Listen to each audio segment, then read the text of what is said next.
Hello there. Right, I've been thinking about this for a long time, and I've been thinking I need to do this video.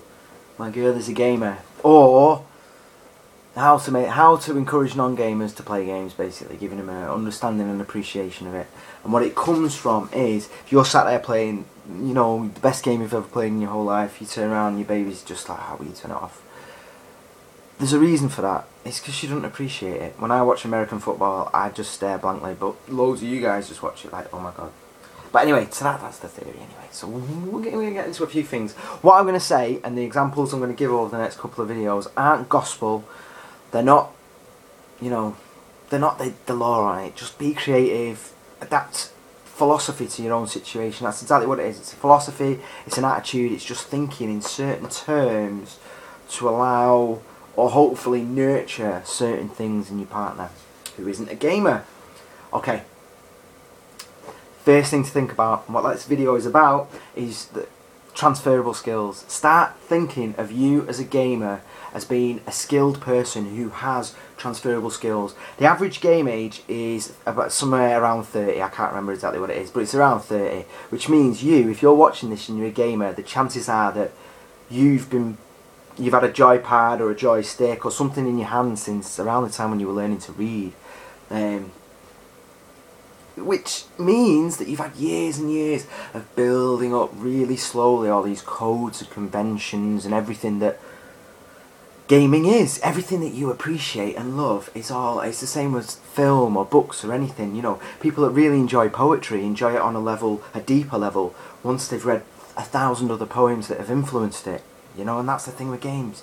So, let me just have a quick look. Yeah, okay, there we go. I lost my way a little bit then, didn't I? When you pick up a control pad, you tend to be thinking about what's different to last time.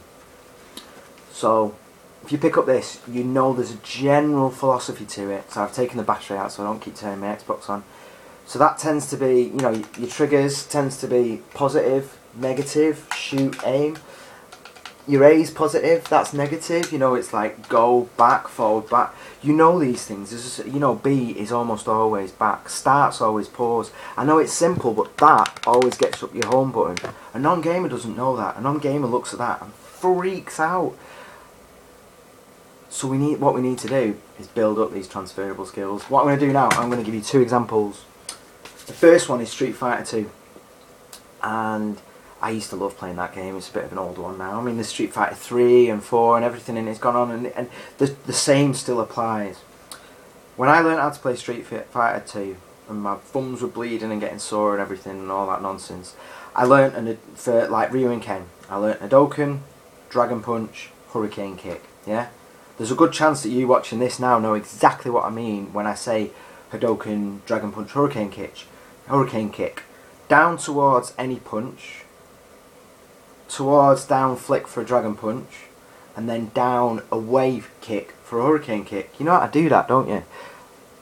Now if you were playing a different fighting game, a new fighting game, and someone was telling you how to play it, they might say to you, oh, he's got a really cool move. You do a Hurricane Kick, but do it with a punch instead. You then instantly know to do that movement and then do that. That's just one example of transferable skills. It's really cool, isn't it? When you start thinking about it in those terms, that's what you've built up over time. The other one, obviously, the other one I've written down is a new one, which is, you know, you think about Halo. The first time you played Halo 1, it changed a few things, but those things became the standard. So, in Halo 1, that changes your weapon, doesn't it? If I remember correctly. I should have researched first. Anyway, it doesn't matter.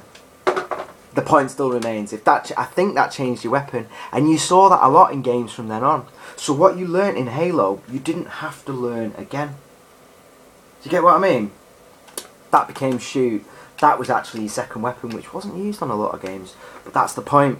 You were like, you'd then say, you know, you'd get the new Call of Duty or whatever, and you might go, oh, you know, it's a bit like Halo, but instead of that's aim instead of grenade or whatever, you know. So instead of looking at a pad and going, oh, what does all this do? Which is what your baby probably does. You look at the pad and go, oh, how do I do knife killing this? And that's the only difference. That's pretty cool, isn't it?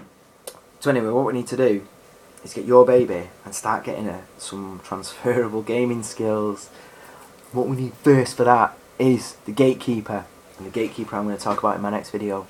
Groovy.